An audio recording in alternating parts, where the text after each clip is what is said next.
Another thing you should know is my titles of poems are rather long. Okay. This is titled, Every Single Letter Proceeding Out of the Mouth of God is Indeed a Mother Letter. Dear one, wrap yourself in night, swallow stars one by one, fill that aching hunger of permanence with the light of letting go. Drink down drops of time into your breath, a veil catches dreams before the daybreak swallows the moon. Dear one, what part of you retreats into that sweet sound of becoming? How many beats of that four-chambered heart will echo into the slow opening of tomorrow? How many blossoms, berry red, will open to burst towards that moment between inhalation and letting go?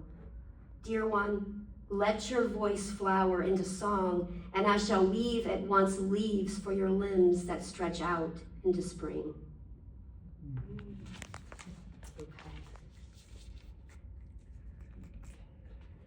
This one is called Twin Flames Are Defined as Two Halves of the Same Soul. I loved you once under a different setting sun in a city painted pink where neither of us were from. I was someone else once, with you smoking foreign cigarettes in cafes on cobblestone streets. I was whole once with you by a tree that sat in the middle of a piazza. I crawled for you once on whispers. Your breath made promises. I was humbled once. You placed a yellow flower in my hair as I drew Luca in black ink. I made you mine once. Engaged in a kiss in front of a fountain known for tossing coins for returns. I came for you once. The Adriatic in a cross process of blues, you knew the demarcation of ley lines. I prayed to you once in a church where our kisses were hymns and our lips miracles.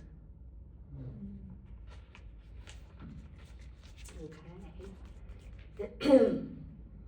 All right. This is one that just got published, and it was one that I was like, I don't know about. So you just like never know. This is called Hardening Happens in Stages. The winter, everything was frozen. The trees slumped over the weight of snow that kept us at school. My father, hours on the tractor, trying to keep ahead of the drifts, the smoke from the exhaust stack braided with his marble red smoke. We pushed shovels around, absorbed in self and dramatic bullshit, our own winter to feel the promise the winds make when they start to fall back. My mother digs out the car. We might need to go despite the refusal spring. The sun setting, no high season, our names blown, those places we cannot hear, a time, a season. All right, this one is a work in progress, but I just really think it's fun, so why not? This is called That Time Fruit Was Just Another Political Tool. You knew what to do with your hunger, plucking that redness right off the branch, how the first taste of truth must have felt, slithering down your throat, erasing that knotted feeling that follows abstaining. Your teeth marks appear on every apple I dare to shine. I am reminded how freedom can't be held caged inside our ribs. I purged my shame when I learned men didn't create shit. And you and I both know there's no room for bad bitches in that swamped out garden. Denial breeds rot. Just look what became of it when God played waving dicks with the devil. We know what happens to fruit when you don't pick it, so let it all fall. We will take our sticky fingers and tear it down to the core and call it soul survivor, sister, mother, friend. Okay, this last one I've read before, but I think it's like one of those poems that has to be read aloud. So I'm gonna end with it. It's kind of one of my favorites. It's called Single Wolves Typically Have Higher Success Rates in Hunting Than Do Large Packs. It starts with wolves, I think. I try to remember my wildness, when it was a good thing, when I was the most free, like swinging in the backyard from sunup to setting, listening to the mowing of grass, watching the dust swirl up from the fields as tractors strangled out the corn.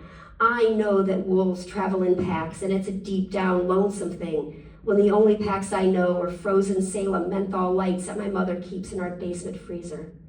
This isn't the wild, so he won't come for me the way the wolves do, whether high howling, no, his growls are guttural. In mine, those sounds scratching up my throat are keening ribbons of red shreds.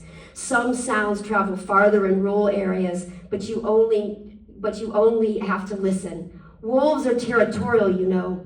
They'll bare their teeth to protect their own. I tried to keep him out. My small arms could only reach up so far. How many turns does it take a door to stay locked? I'm asking for a friend. How much weight do words need to carry in order to crush the predator? How many soft screams will it take to save what is mine? Tell me, what does it mean to bleed like this? You who allow the trespass of me.